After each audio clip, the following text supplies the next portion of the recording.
It all started with a scene so awkward it could have been ripped straight from a movie. A well-dressed black man walked into the airport, holding a first-class ticket in one hand and a calm smile on his face. He wasn't loud. He didn't brag. He simply walked up to the check-in counter like any other passenger, but before he could say a word, the judgment started. A staff member raised an eyebrow and said, "First class? Are you sure you're in the right place?" Then another employee whispered to a colleague, "He's probably lost." And just like that, the assumptions came rolling in. They ignored his ticket. They told him to wait outside. They even asked him to help move someone else's luggage. What no one knew was that this man wasn't just a customer. He was the CEO of the entire airport system, and he was there for a reason. But before he could say a word, the judgment started. A staff member raised an eyebrow and said, "First class, are you sure you're in the right place?" Then another employee whispered to a colleague, "He's probably lost." And just like that, the assumptions came rolling in. They ignored his ticket. They told him to wait outside. They even asked him to help move someone else's luggage. What no one knew was that this man wasn't just a customer. He was the CEO of the entire airport system, and he was there for a reason. This wasn't just a flight. It was much more than that.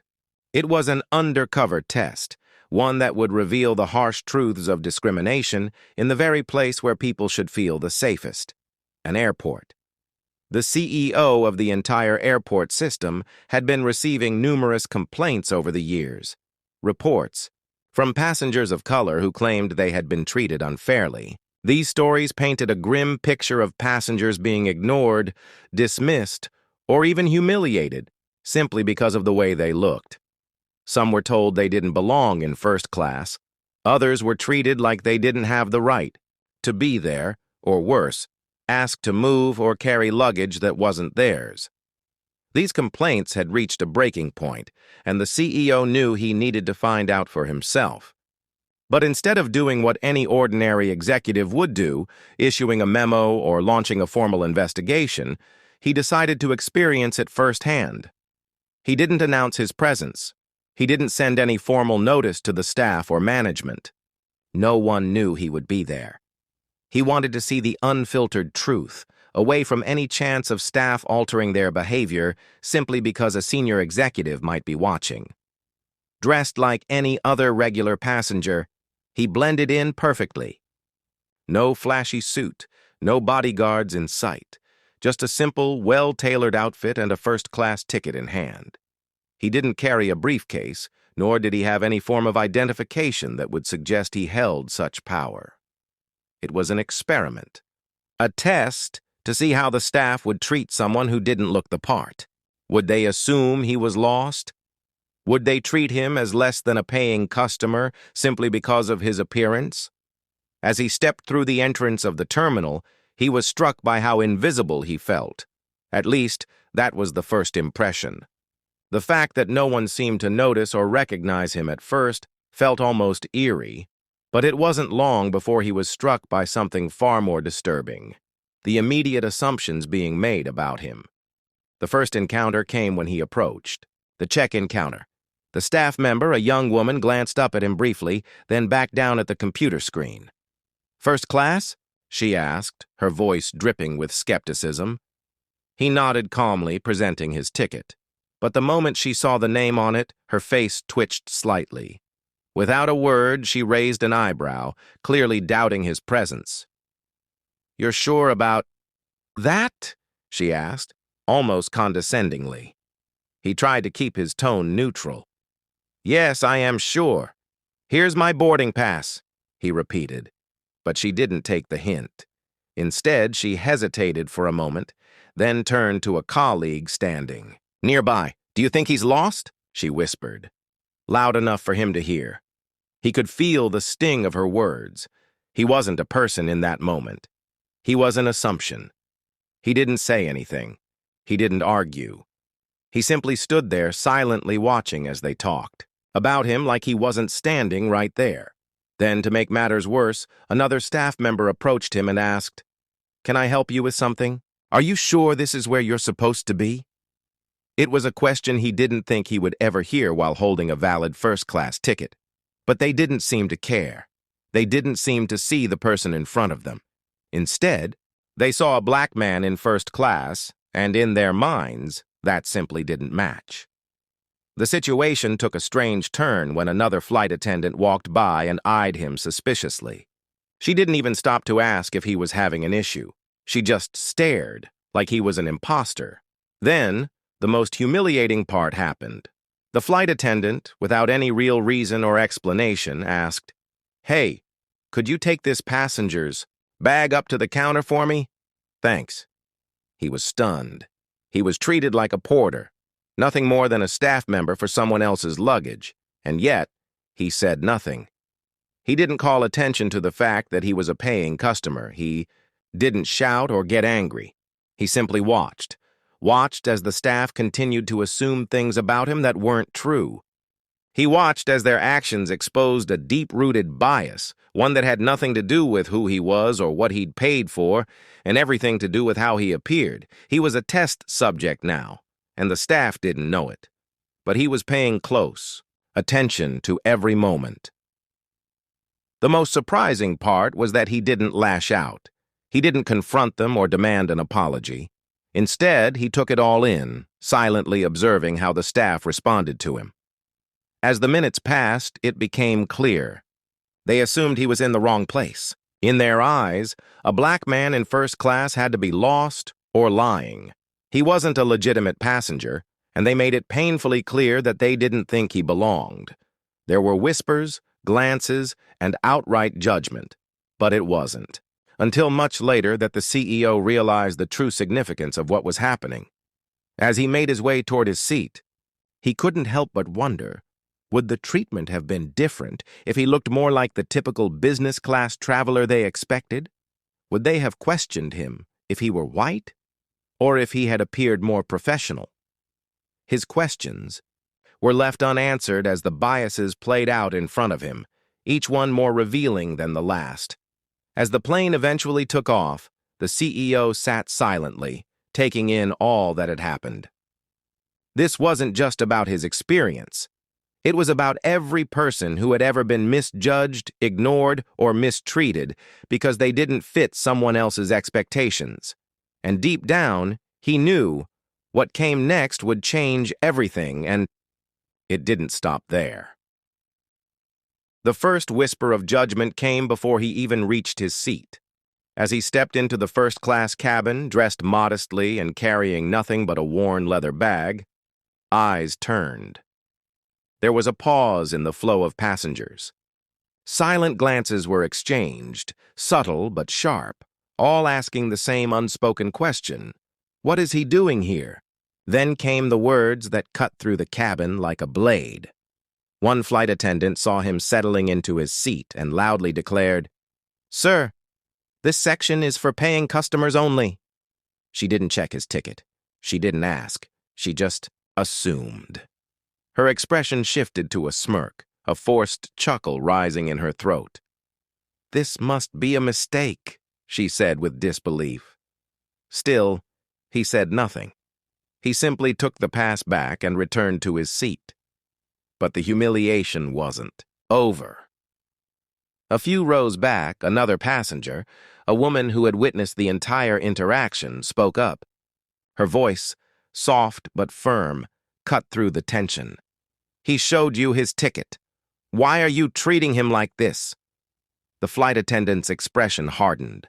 Annoyed by the challenge, she snapped, her voice loud enough for several rows to hear. "He's nobody. Stay out of it." Nobody. The word hit harder than any insult. It didn't just question his presence in first class. It questioned his worth, his identity, his place in the world. That word hung in the air like poison. The cabin fell quiet. Embarrassed silence filled the space where dignity had just been bruised. Eyes looked away, but they had all seen, all heard. What they didn't know, what they couldn't possibly have imagined, was the truth.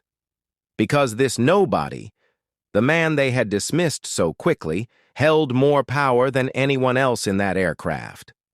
In fact, he was the silent force behind, the airline's largest investor, the very reason those wings stayed in the air. His decisions shaped the company's future, including the training and hiring policies of its staff. He hadn't flown in first class to be seen or pampered. He was there to observe, to understand. And now he had all the understanding he needed. Sometimes the most powerful people are the quietest, the ones who don't need to prove themselves, the ones who let actions, not titles, speak for them. And sometimes a simple act of prejudice reveals more about a person or a company than any report ever could. That day, he was a nobody. The next day, policies changed, and so did a few careers, forever. The flight was delayed, and that's when everything changed. While other passengers sighed and checked their phones, the CEO sat silently, his expression unreadable. He pulled out his phone, not to complain or reschedule, but to make one quiet, powerful call. No raised voice, no dramatic tone, just a few calm words that would flip the entire situation upside down. Within the hour, every senior manager from the airport was urgently called to a private conference room. No one knew why. No one questioned it. When the CEO asks for a meeting, you don't delay. Meanwhile, the flight crew and staff who had mistreated him were still out front, laughing, joking, completely unaware that the man they'd dismissed, doubted, and degraded was the very person now setting their fate in motion. They had no idea who he really was.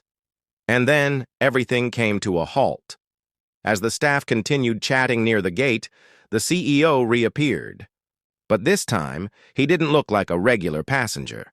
He was flanked by two high-ranking airport officials. His ID badge hung clearly around his neck, and his confident stride said it all. He wasn't here to board. He was here to confront. Tano, same employees who had rolled their eyes, dismissed him, or chuckled behind his back, now stood frozen. One of them whispered under their breath, "That's the CEO?" Another's face went pale. A third one instinctively stepped back, eyes wide in disbelief. They didn't need anyone to explain. The truth hit them like a lightning bolt. And just like that, the dynamic shifted. He looked around the room, not with anger, but with an intensity that demanded attention. The quiet in the terminal was suddenly deafening. Every laugh, every sarcastic comment, every insult, they all echoed in their heads now, haunting them.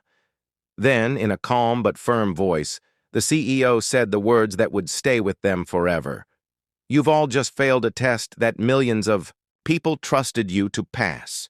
You could hear a pin drop. He turned to the mounted screen in the corner of the room and gave a single nod. Within seconds, security footage began playing.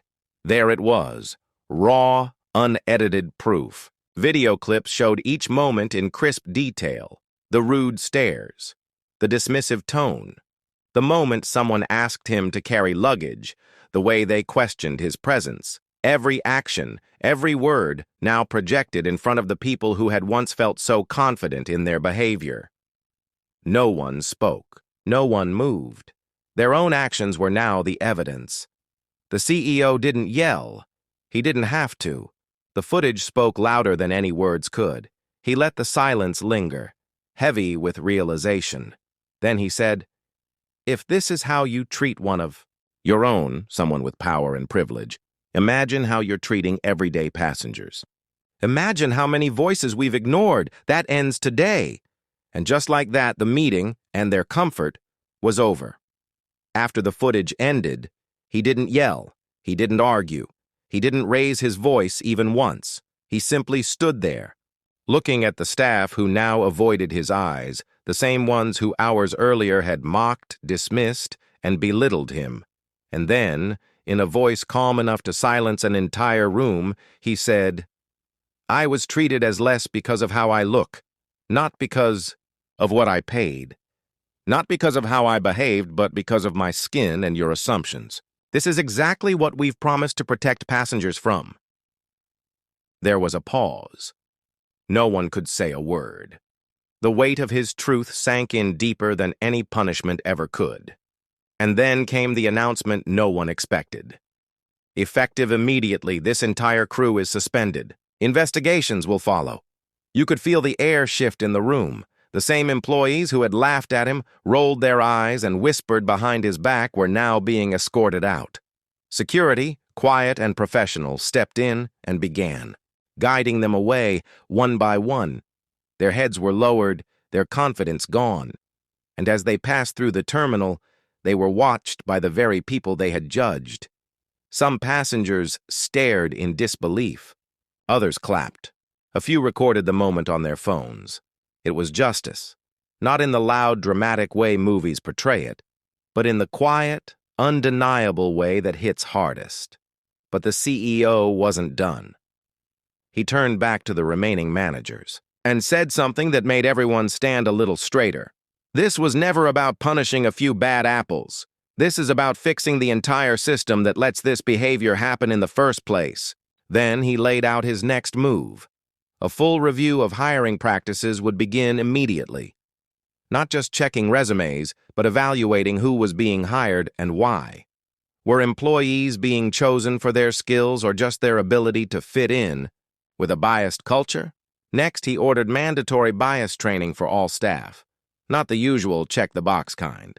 Real training, led by professionals who understood how unconscious prejudice shows up in the smallest, most dangerous ways. And finally, he announced a brand new anonymous reporting system, one where passengers and employees could safely speak up without fear of retaliation. Their voices would finally be heard, and more importantly, believed. He looked around the room one last time and said, "We serve millions of travelers every year. Each one of them deserves to be treated with dignity. Starting today, that's not just a goal, it's a standard." And with that, the CEO walked out. No dramatic exit. No victory speech. Just quiet, undeniable leadership. The kind that doesn't need applause, because the actions speak for themselves. And in that airport, from that day forward, everything changed, and it didn't stop there. As he quietly settled into his seat in first class, dressed in simple clothes with no flashy watch or designer luggage, a flight attendant approached him with a look of disbelief. "Sir, this section is for paying customers only," she said loudly, drawing attention. From nearby passengers, she hadn't asked for his ticket. She didn't smile or inquire. She simply assumed he didn't belong. Without reacting, he reached into his coat pocket and calmly handed over his boarding pass. She glanced at it, then back at him, and with a smirk said, "This must be a mistake." Still, he said nothing. He took his boarding pass back and remained composed. But the situation escalated when another passenger, disturbed by what she had witnessed, decided to speak up. "He showed you his ticket. Why are you treating him like this?" The attendant, clearly annoyed by the interruption, snapped sharply, "He's nobody. Stay out of it. Nobody." That word echoed in the cabin like a slap. It wasn't just rude, it was dehumanizing. Little did they know? The man they dismissed so casually wasn't just someone with a first-class ticket.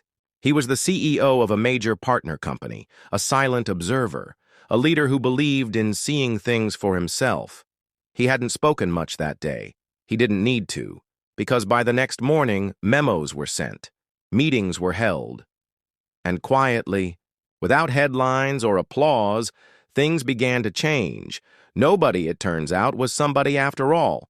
Like, share, and subscribe for more powerful stories that inspire, reveal truth, and spark change. Don't miss the next one.